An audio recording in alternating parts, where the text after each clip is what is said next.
À l'occasion de Child Safety Week, notre organisation, notre compagnie, H2H Digital Marketing, décide de faire une campagne. Et dans cette campagne-là, c'est concernant les issues, les problèmes qui concernent nous, côté local, nous, côté communauté de Maurice, pour les enfants.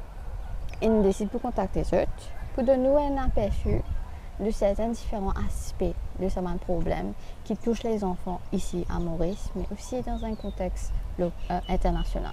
Vu que SOS Village n'est pas juste local, mais il est international aussi. Dans toute l'expérience et aussi votre position ici à SOS Village, comment vous définir l'abus pour un enfant? Ok, très bien. Normalement, selon une étude et selon un rapport qui est sorti aussi, il y a 3 types d'abus. Donc, abus physique, abus sexuel et abus émotionnel aussi. C'est forcément l'abus qui est le plus subtil, abus verbal, émotionnel. Et aussi, nous avons un traitement négligent vis-à-vis de l'enfant. Donc, c'est ce qu'on appelle le child neglect. Par exemple, c'est-à-dire au-delà des abus. Par exemple, si nous faillir pour donner aux enfants les soins nécessaires dans son éducation, dans la santé, dans ce mental health, etc., c'est aussi considéré comme un abus vu que c'est une négligence. Donc.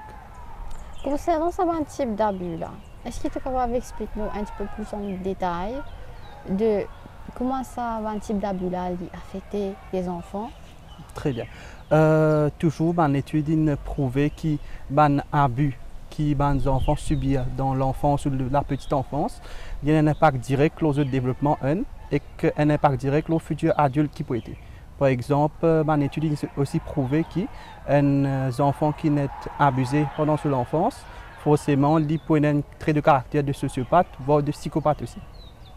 Et est-ce que, quand on a certains cas ici à Maurice, est-ce qu'il y a une possibilité qu'il y ait une action qui se fait de prévention? Comment les dérouler vraiment? Définitivement. Donc ici à SOS Village, vu qu'ils nous spécialisons dans les soins des enfants, nous avons plusieurs acteurs. Donc nous avons plusieurs personnes qualifiées dans nos organigrammes. Donc nous avons les psychologues, nous avons les youth coordinators, nous avons les social workers, nous avons le programme manager, nous avons le village manager aussi, qui est là pour donner un service et faire une prévention adéquate pour les enfants. Donc comment je fais? Je passe par plusieurs plateformes.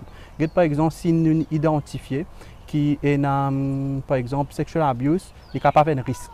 Ou soit un rapprochement sexuel lié à l'âge, il y a différents profils d'enfants qui nous côté nous. Donc le psychologue, par exemple, nous fait un plan d'action. Le psychologue, il vous fait peut-être un groupe thérapie, un awareness ou sex education. De part aussi, le youth coordinator est capable de faire un awareness à travers ce youth programme, le bullying par exemple, dépendant de difficultés qui nous avons ici dans le village. Et aussi dépendant le profil des enfants aussi. Donc c'est une prévention basée sur les profils avant qu'il y ait un abus arrive. C'est ce que nous essayons de faire, nous essayons de prévenir avant qu'il y ait un abus arrive. Concernant les préventions, est-ce que tu as un programme? Décris-moi un petit peu si tu as un programme de prévention avant que le cas là même y arrive. Définitivement. Donc différents programmes qui nous avons, c'est le Child Protection Policy, donc c'est une internal policy qui nous est là. Donc par exemple cette année-ci, nous avons un CS Advisors, un Child Safeguarding Advisors qui viennent de l'étranger, de l'Éthiopie, pour venir délivrer un training à tous nos staff. Donc tout le staff qui est dans le programme, donc intervenir directement avec les enfants, mais aussi un staff qui est plus indirect, disons. Il y a un département comme HR, etc. Parce que aussi, il y a une devise, c'est Child Safety is everybody's business. Tout staff qui est présent ici, contractuellement, nous avons une responsabilité vis-à-vis des enfants. Donc, revenons à ce point que tu as fait, une deuxième question, que tu as expliqué que certains cas, génèrent ça effet à l'adulte, ce que l'enfant vient après, il est le cas de montrer un aspect sociopathe, un aspect psychopathe.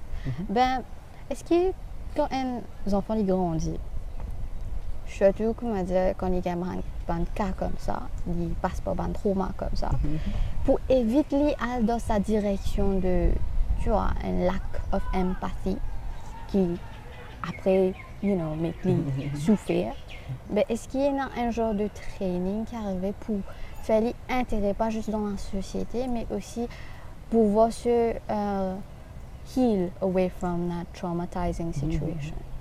Définitivement. Donc ici, à SOS Village, quand nous confrontés à un cas ou un incident ou un concern qui nous considérait comme inapproprié ou abusif, donc définitivement, dépendant de la nature de l'abus, nous prenons une réponse adaptée. Donc, je prends l'exemple bullying, parce que bullying, c'est un exemple extrêmement commun qui dit dans la société civile aussi. Je pense dans les écoles, en ce moment, c'est un vrai concern. Donc, bullying, par exemple, quand nous confrontons à une telle situation, c'est qu'il nous essaie de faire, nous faire un risk assessment. Donc, nous mesurons un petit peu qui va un risque là, donc par rapport à la victime, premièrement. Donc, si la victime lui retrouve dans une zone de danger, définitivement, nous pouvons donner un support. Donc, la première étape, c'est support à la victime. Ensuite, nous pouvons analyser toutes les autres données qui là.